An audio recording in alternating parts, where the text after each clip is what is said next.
ఈమెకే ఇది ఫ్రస్ట్రేషన్, వినే మనకైతే ఫుల్ ఫన్. ఓసే శాంత, మన చిన్ని బర్త్డే ఫంక్షన్ కి అన్ని ఆర్డర్ చెప్పేసావు కదా? చెప్పేశానండి. మరి ఆ రిటర్న్ గిఫ్ట్స్ ఏం ప్లాన్ చేసావే? రిటర్న్ గిఫ్టా? గిఫ్ట్ లేదు, గడిది గుడ్డు లేదు. పోనీలే అని మన బాబు బర్త్డేకి రిటర్న్ గిఫ్ట్లు పంచితే ఏంటి ఇలాంటి గిఫ్ట్ పంచిందని చెప్పి నన్నే తెప్పి పొడుస్తారు. అయినా రిటర్న్ గిఫ్ట్లు ఎందుకు పంచుతారు? మన ఫంక్షన్ గుర్తుగా వాళ్ళ ఇంట్లో ఉంటాది, అది చూసినప్పుడల్లా మనం గుర్తొస్తామని రిటర్న్ గిఫ్ట్లు పంచుతారు. కుక్కలు ముక్కల కోసం వెయిట్ చేసినట్టు మన చుట్టాలు రిటర్న్ గిఫ్ట్ల కోసం వెయిట్ చేస్తారు. ఎన్ని గిఫ్ట్లు దొరికితే అన్ని పట్టుకెళ్ళిపోదామని చూస్తారు. సర్లే పోనీ ఆ గిఫ్ట్లు నేను పంచితే అక్క మా మావయ్య కూతురికి మా పెద్దమ్మ కూతురికి ఇవ్వా అని అడుగుతారు. మొహమాటం కూడా ఉండదు.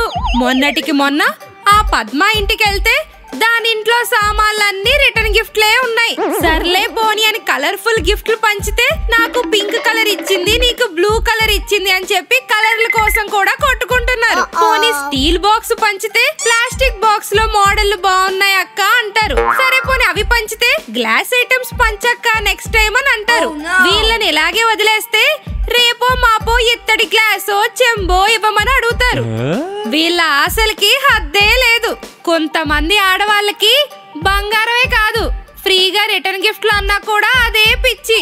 మన చుట్టాలు ఫంక్షన్ కి వచ్చి ఎంతసేపు తిన్నామా, పలకరించామా, ఆ రిటర్న్ గిఫ్ట్లు తీసుకొని వెళ్ళిపోయామానే ఉంటారు.